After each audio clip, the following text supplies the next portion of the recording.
Perdoe minha voz, eu ainda não estou recuperado da voz. Estou vindo aí numa sequência de palavras, mensagens, né? E até agora eu estou tentando recuperar a voz, mas vamos chegar lá, né? Vamos chegar lá. Amém. Eu tive que mastigar um gengibre inteiro assim, ó, para conseguir ministrar lá onde eu estava, onde eu fui, lá no Rio de Janeiro.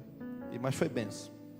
Em Mateus capítulo 4, vamos continuar nesse tema aí. Estamos falando disso aí, vamos falar. Mateus 4:12. Mateus 4:12.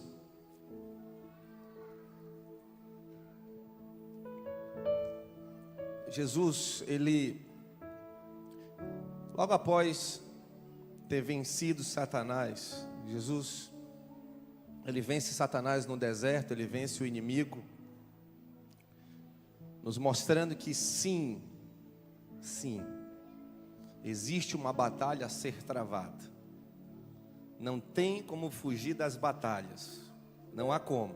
Nem Jesus conseguiu se abster de lutar. Jesus, ele é batizado no deserto por João Batista. A palavra diz que o Espírito Santo se apossa dele, que ele reconhece João Batista como uma autoridade. O Espírito Santo enche Jesus, aparece nos céus, em forma de um pássaro muito bonito. O Pai fala com ele dizendo: tu és meu filho amado em quem tenho prazer. Está tudo certo, Jesus, tu cumpriu tudo, está perfeito. Agora vai, começa agora o que tu tem para fazer. E quando há esse comando de Deus, a palavra diz que o Espírito leva Jesus ao deserto um pouco antes, lá em Mateus 4, a partir do verso 1. E Jesus ali enfrenta o inimigo, enfrenta quem haveria de paralisá-lo, ou tentar paralisá-lo, e quem já há anos e milênios atrás havia derrubado o primeiro homem, o nosso ancestral Adão. Adão cai no Éden. Jesus, sendo o novo Adão, precisava vencer a própria serpente novamente. Mas agora ele não tinha o Éden, ele não tinha o jardim, ele é levado ao deserto. Levado ao deserto. Às vezes a gente acha que não vai ter deserto na nossa vida, né? Vai ter deserto. No deserto, o inimigo pode estar lá também, espreitando, trazendo lutas e batalhas. Mas olha o que Jesus fez no deserto. Jesus levou três armas que Jesus usou no deserto para vencer o inimigo. Primeiro, a oração. Jesus foi orando. A palavra diz que ele orou por 40 dias. Orou. Não deixa apagar a sua vida de oração. Não deixa o inimigo levar essa vida de oração. Não deixe as atividades do dia, as rotinas, as coisas que você está fazendo roubarem a tua vida de oração. Dobra o teu joelho, te humilha na presença do Senhor. A palavra de Deus diz em Tiago capítulo 4, verso 7. Lá diz o quê? Que se você se humilhar a Deus, se humilhar ao Senhor, você vai conseguir resistir até o diabo, e ele vai fugir de você. É o que diz o texto. Se humilha sobre a poderosa mão de Deus, resistia ao diabo, e ele fugirá de vós. Jesus também jejuou. Jesus fez uso do jejum, coisas que a gente esqueceu de fazer, mas precisamos voltar. Jejum. Por último, Jesus confrontou o inimigo com a palavra de Deus. Três coisas imbatíveis que a gente não pode perder de vista: oração, jejum e palavra. E Jesus vence o diabo no deserto. E Adão cai no jardim, nos mostrando que não é o lugar que faz diferença, é o que está aqui dentro que faz diferença. Às vezes a gente pensa que é o lugar, que é a cidade, que é o bairro, não é? Mas Adão estava no melhor lugar que ele podia estar. O melhor lugar do mundo era o jardim do Éden, porque o próprio Deus que criou o jardim do Éden. Lá ele não trabalhava, lá ele não tinha problema de pagar boleto, não é isso, irmãos? Não tinha que pagar boleto, né? Lá não tinha choro, não tinha angústia, não tinha desespero, não tinha tristeza, não tinha nada disso. tinha tudo para ser feliz e dar certo, mas mesmo assim caiu. Porque em qualquer lugar o homem está sucinto a cair.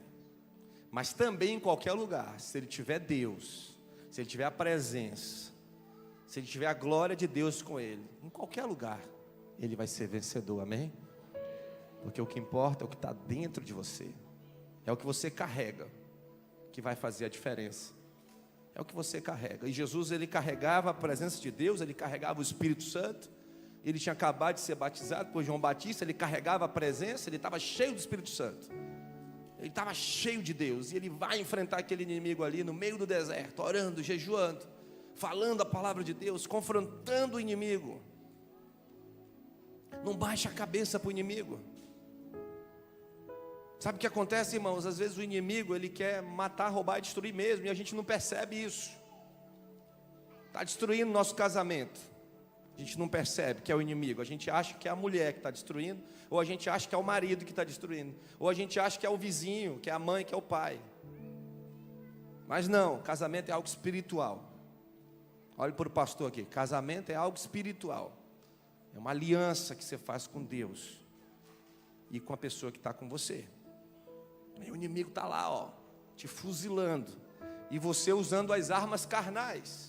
Quando Jesus fala para você usar as espirituais, não é contra a carne nem contra o sangue que temos que lutar, amém? Temos que lutar contra as hostes malignas, seres espirituais do mal. Sim, eles existem. Olhe para a pessoa que está falando, diga assim: o diabo existe. O diabo existe, irmão. Às vezes a gente não dá crédito, mas ele existe. Ele está aí. Quer destruir a nossa vida, quer oprimir, quer nos cegar, quer nos dizer que nós não somos aquilo que nascemos, como nascemos, né? O diabo está dizendo aí que você não é isso. Tem hoje pessoas que são homens que dizem que são mulher, e mulher que dizem que são homens. O diabo está dizendo que você não nasceu da forma que Deus te criou. E o diabo, ele vai corrompendo, ele vai tentando matar, minar, nos destruir. Então cuidado com o inimigo da tua vida. Jesus, ele, ao sair desse momento de enfrentamento, ao sair desse momento de batalha espiritual, é que ele entendia que era o momento de batalha espiritual. Ele não estava ali enfrentando o inimigo carnalmente, na violência, no grito, na força do braço, né, com as suas próprias energias. Não, Jesus não faz isso, mesmo sendo Jesus. Ele enfrenta o inimigo, orando, jejuando, na palavra. Não sei se você está dentro de uma batalha, não sei se você se encontra dentro de uma guerra, mas eu quero te dizer, se você estiver dentro de uma guerra, se arme com as armas certas, amém?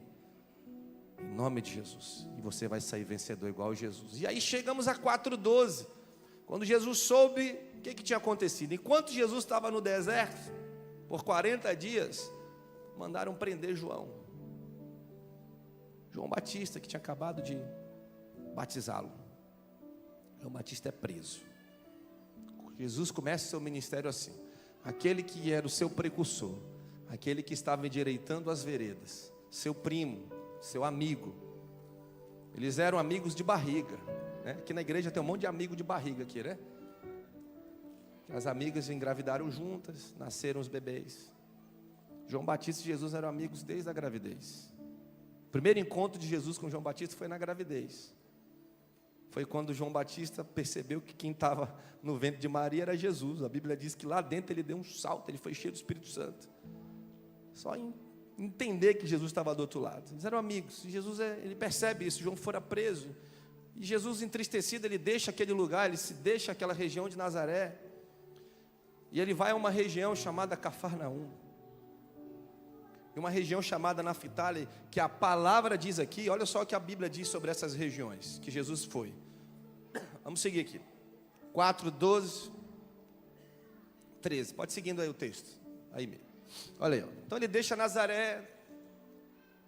João foi preso. E ele vai morar numa área meio praiana ali da região da Galileia, perto do mar da Galileia, onde havia pescadores, pessoas.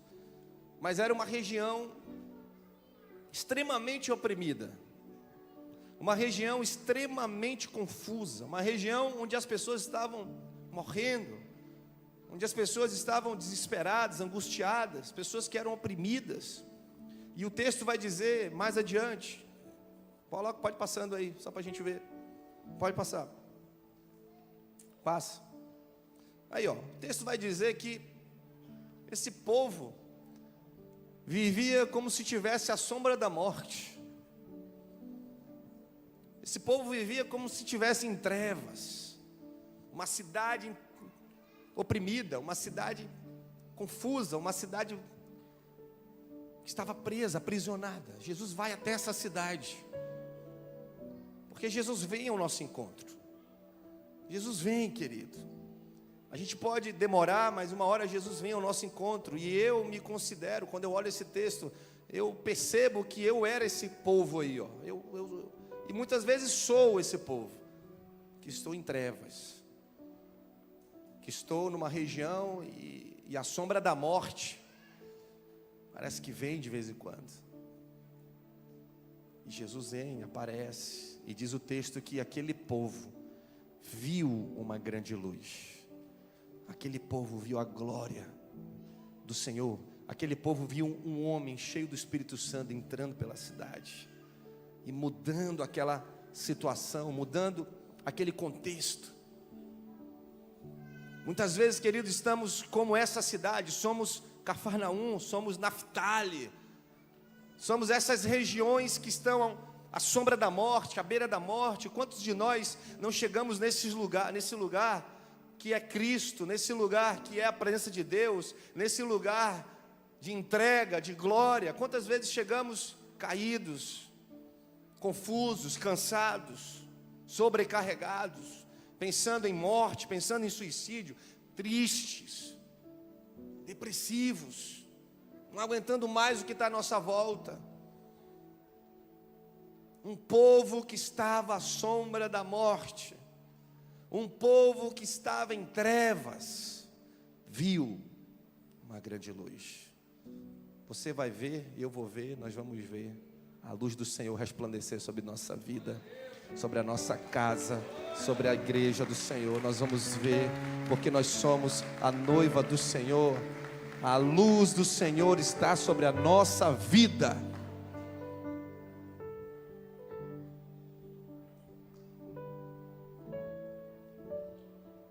A palavra diz, mais à frente em Mateus 11, 28, ele diz: olha, venham a mim,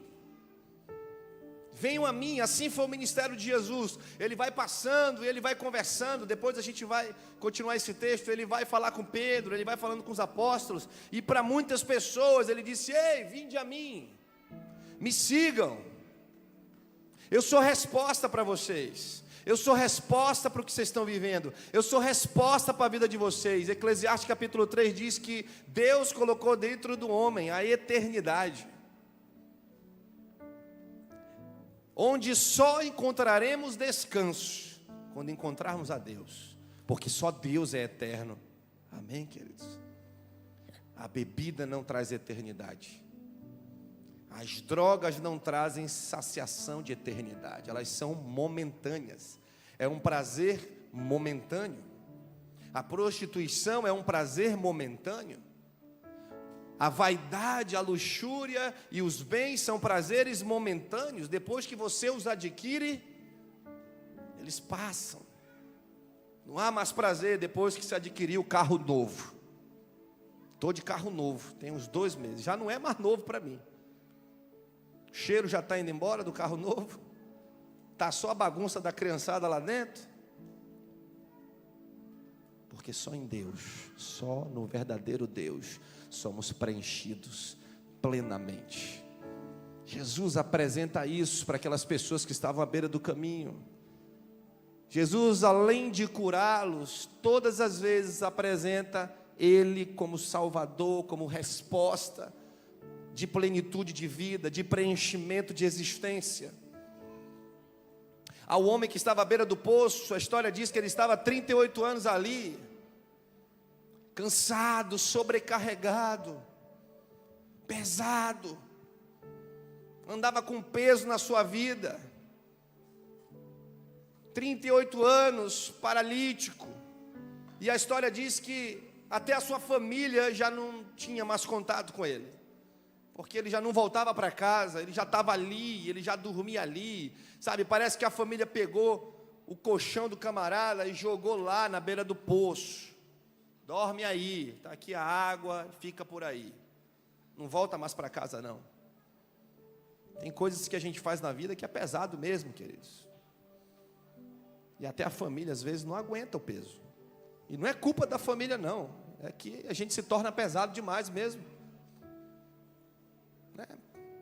Estava ministrando lá segunda-feira, no congresso que fui, e no final fizemos o convite aos irmãos, vieram várias pessoas, mas uma das pessoas que vieram à frente era um camarada que estava alcoolizado. Eu orei por ele estava muito alcoolizado, ele estava transpirando álcool. Orei, conversei com o pastor, meu filho, é pai de 3 filhos, a mulher está aqui na igreja orando por ele, pai de 3 filhos, e a esposa na igreja orando, e estava lá, não sei o que vai ser da vida dele, mas sei de uma coisa, que pode chegar a hora que a família não aguenta mais, pode chegar um momento que é tão pesado, que nem a família e os filhos aguentam, porque ele está lá, vivendo nessa vida. Temos que entender que tem cargas na nossa vida, queridos, pesos, circunstâncias, que são sobrecargas, como diz o texto em Mateus 11, coloca na tela aí para mim, Mateus 11, 28. Tem coisas na nossa vida que são sobrecargas, e essas o Senhor vai nos livrar. Essas, Mateus 11, tá?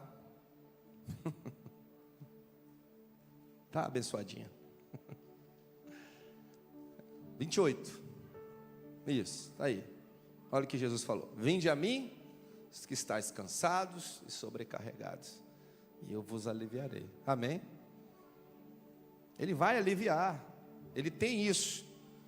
Mas o que Jesus promete é tirar as sobrecargas. Muitas vezes chegamos até ele pesados. Família, casamento, nossa história, desemprego, tristeza, amargura, pecado. Pecado traz muita culpa.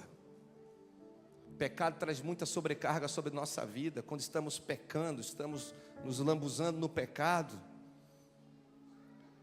Pecado também traz anestesia. Tem hora que você não sente mais que está pecando. Você vai de pecado em pecado e a anestesia vem. Mas eu creio que diante dessa anestesia aí mundana, o Espírito Santo vai entrar em um momento e vai te dar uma injeção de adrenalina espiritual. E você vai voltar. Você vai voltar no nome de Jesus. Todo sobrecarregado vai encontrar alívio em Jesus. Cafarnaum e Naftali eram cidades oprimidas pelo mal, oprimidas pelo inimigo, mas Jesus chegou lá, a luz raiou. Vinde a mim, todos vocês que estão cansados e sobrecarregados, e vocês vão encontrar descanso. Eu vou aliviar a vida de vocês. Aí o texto diz: aprendei de mim, que sou manso e humilde de coração. Jesus encontrou várias pessoas que ele fez e aplicou esse texto aí. A mulher do fluxo de sangue estava há 12 anos.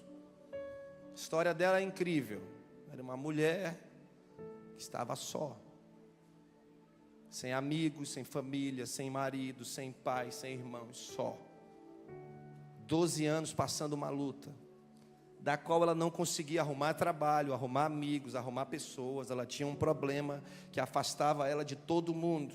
Até o dia que ela vê uma multidão passando, chega ali na cidade dela e ela percebe que é Jesus. Que é esse que tinha chegado na cidade, onde ele tinha resolvido o problema. E a história diz que ela fura o bloqueio da multidão. Porque muitas vezes para chegar a Jesus não é fácil, né? Tem percalços, tem bloqueios.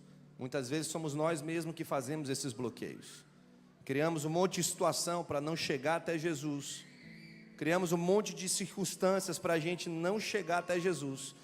Mas aí Deus, com a sua misericórdia e graça. Ele nos alcança e nos impulsiona pela sua graça.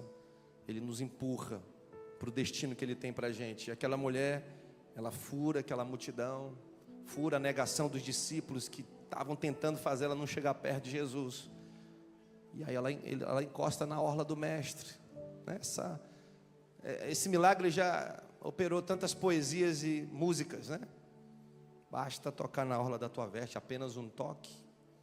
E apenas um toque naquele dia, aquela mulher não só foi curada, mas teve a sua vida preenchida pela salvação de Deus, pela presença de Deus, pelo Espírito Santo de Deus. Porque aonde o Senhor Ele entra, quando Ele chega na cidade, a luz vai raiar e as trevas vão ter que sair. Amém, queridos? Quando Ele chega na nossa vida, as coisas têm que mudar. Um dia Jesus chegou na minha vida.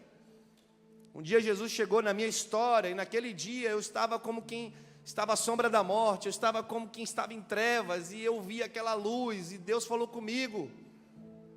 E naquele dia, eu me senti convidado por Jesus. Eu estava cansado, eu estava me sentindo pesado, eu estava me sentindo culpado. Porque isso são circunstâncias da nossa vida que mesmo depois que a gente aceita Jesus, hora ou outra isso volta, o cansaço volta, a sobrecarga volta, o peso volta, a gente começa a carregar o que não é para a gente carregar. Naquele dia eu entreguei minha vida a Jesus, mas muitas vezes outras eu tive que ir ao Senhor pedir socorro. Muitas vezes outras eu tive que ir aos pés do Senhor pedir socorro. Senhor, eu elevo os meus olhos para o alto, de onde me virá o socorro? Virá dos céus, não é isso? Do Senhor Deus que fez os céus e a terra. Amém, queridos? O Senhor é o nosso pastor e de nada, não é nada me faltará, é de nada teremos falta, porque Ele é suficiente. Amém. O Salmo 46 diz que Ele é o nosso socorro bem presente na hora da angústia. O cansaço da vida pode nos fazer parar. As sobrecargas podem nos fazer parar. O abandono pode nos fazer parar. A dor de uma perda, de uma separação, de uma quebra de aliança, de uma inimizade, pode nos fazer parar. E é essa hora que a gente usa esse texto. Vinde a mim, você e eu que estamos cansados, sobrecarregados, e eu vos aliviarei. Às vezes, irmãos, mesmo a gente em oração, a gente não vê um palmo da nossa frente.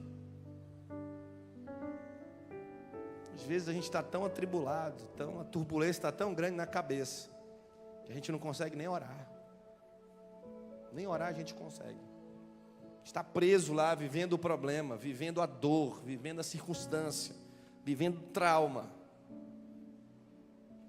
E a gente começa a vir com palavras de negação, que não vai dar certo, que eu não posso, que eu não consigo. A gente vai se enchendo dessas palavras que o inimigo vai plantando na nossa cabeça. Quando a palavra de Deus diz que você é forte, corajoso, por exemplo. Amém? A palavra de Deus diz que você é mais do que vencedor em Cristo Jesus. Olha o que a palavra de Deus diz. Que existe sobre você um espírito de ousadia, de intrepidez. Isso é o que tem para você na palavra. Já é para você. Diz lá, diga ao fraco que ele é forte. Sou forte em Deus. E a gente vai se negativando. E quando a gente vai, quando a gente vê, a gente está sobrecarregado. Há uma sobrecarga na nossa vida. Precisamos ter uma postura correta nesse momento. O que é para a gente carregar? E o que não é para a gente carregar? Tem coisas que é para carregar? Tem responsabilidade que é sua. Você não tem como fugir. Isso é para você carregar. Seja responsável com o que Deus te deu. Seja responsável com o chamado de Deus. Seja responsável com a sua família. Mas tem um monte de coisa aí, irmãos, que não é para a gente estar carregando. Tem um monte de coisa dentro da gente que não é para a gente estar se matando. A gente está ali naquela luta. E o convite de Jesus não é para largar tudo, não. Porque ainda existe uma cruz para a gente carregar. Tem coisas que a gente vai carregar. Mas aquilo que o Senhor nos entregar para carregar, a própria palavra diz que nós vamos conseguir carregar. Não há nada que venha do Senhor que a gente não consiga não carregar. Que se vem dele, nós podemos. Agora, aquilo que não vem dele, que você está carregando, pode ser o que está te fazendo mal. E aí você tem que largar mesmo. Você tem que entregar, você tem que deixar para lá. Você tem que abrir mão. Não é fácil abrir mão, mas tem uma hora que é preciso abrir mão. Porque ou é você, ou é a circunstância. Abra mão. Deixa o Senhor entrar com providência. Volta lá em Mateus capítulo 4.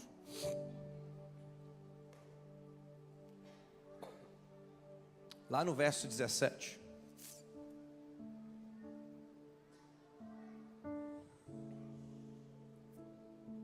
Jesus chega naquela cidade. Eles veem a luz. Jesus entra para começar a resolver problema. Vem aquele povo oprimido, aquele povo sobrecarregado, aquele povo cansado, Tiago. Aquele povo que está em trevas, aquele povo que está prejudicado na sua mente. Eles começam a receber de Deus, eles começam a ver a glória de Deus, eles começam a ver o Cristo ali, caminhando com eles, operando milagres. É nesse período aí que tem a pesca maravilhosa, onde Pedro passa a noite pescando e não pega nada, e volta de manhã cedo ali, encontra Jesus, e Jesus diz: olha, vai lá, lança aí do teu lado aí, ó, na beirinha mesmo, pode lançar aí a rede. Ele: mas como assim? Eu passei a noite pescando, pode lançar a rede. E Pedro lança, e vocês sabem a história, vem peixe que não tinha mais onde botar, e Pedro fala: sobre a tua palavra eu vou lançar as redes. É nesse momento aí, então Jesus opera muita coisa. E quando ele, depois de fazer isso, ele lança uma palavra que é a primeira e mais importante, que vai permear o seu ministério, que vai permear a vida de Jesus, concordando com o que João o Batista já vinha falando. Jesus fala o quê? Ei pessoal, é o seguinte, está muito bonito, a glória é linda, eu sou isso tudo mesmo e estou vindo para resolver tudo, mas é o seguinte, só tem uma coisa, vocês precisam se arrepender.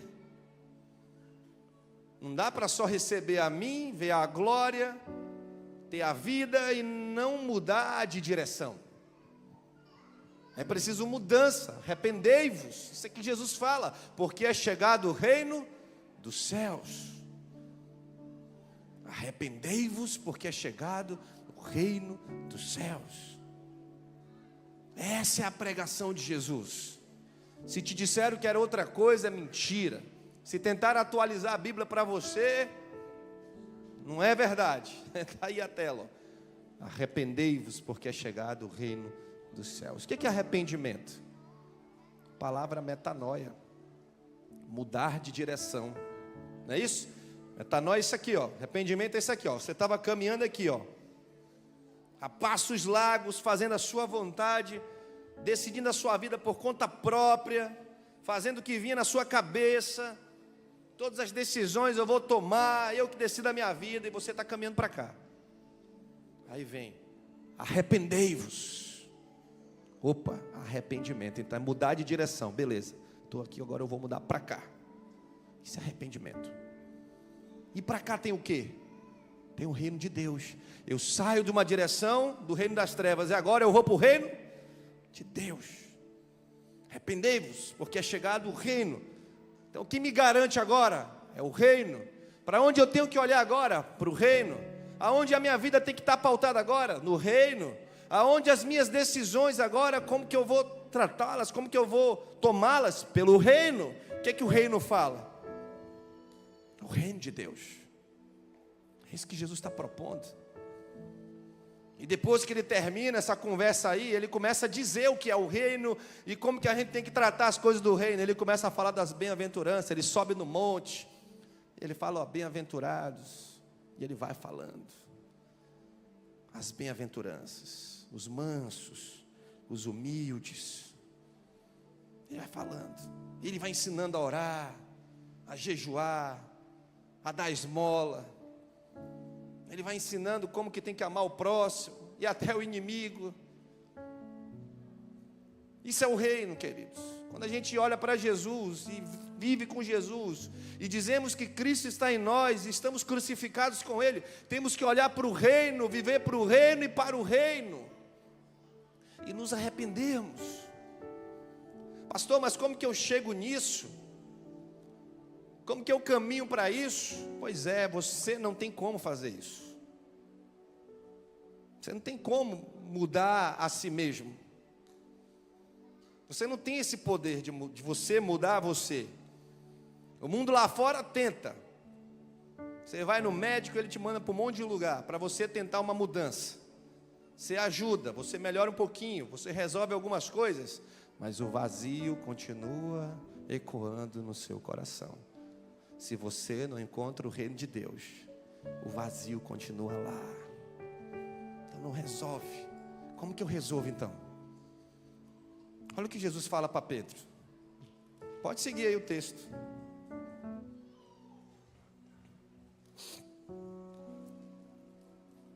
Caminhando junto ao mar, viu irmãos, chamado Pedro e André, ao que lançavam redes porque eram pescadores. O verso 19 diz o seguinte: Jesus disse: Ei galera, presta atenção, olha só, ei, vinde a mim. Venham, e eu vos farei pescadores de homens. Quem é que faz? É Jesus. Jesus é que faz. Não somos nós, é Ele. O reino de Deus está pertinho de você nesse momento. Nesse momento agora, nesse culto agora. O reino de Deus está pertinho de você. Deixa Jesus fazer. Abre teu coração para Ele. Apresenta os teus problemas para Ele. Apresenta tuas sobrecargas para Ele. Apresenta o teu destino a Ele. Apresenta a tua vida agora nesse momento. E deixa Ele fazer. Ele vai fazer. Ele faz. É bem verdade que é um processo. Não é do dia para a noite, é um processinho. Mas o começo está aqui. Vinde a mim e eu vou fazer. Venham até mim e eu vou mudar a história de vocês. Não dá para mudar antes de chegar a Cristo. E isso é um problema que acontece com muita gente. Quantas pessoas eu já estive ministrando, evangelizando, pregando, a pessoa disse: não, mas eu não consigo ir para a igreja, porque eu ainda não mudei. Eu falei: não, que você entendeu tudo errado. Não é para você mudar não. Venha, do jeito que você está. E deixa Ele fazer. Amém? Venha do jeitinho que você está. Entrega teu coraçãozinho a Ele. Entrega tuas circunstâncias, tuas sobrecargas, o peso que está sobre a tua vida. Entrega a Ele. E Ele vai fazer. Vinde a mim e eu vos farei. Vinde a mim todos que estáis cansados, sobrecarregados, e eu aliviarei vocês. E vocês vão encontrar descanso. Porque o meu fardo é leve. E o que vocês estão carregando é pesado, Jesus falava. Fique de pé nessa tarde.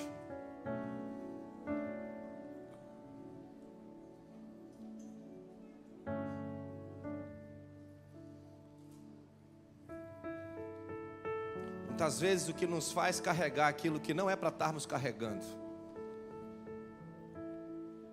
Muitas vezes o que faz com que a gente faça isso são circunstâncias na nossa vida. Coisas, problemas que a gente absorve, que não é para a gente absorver.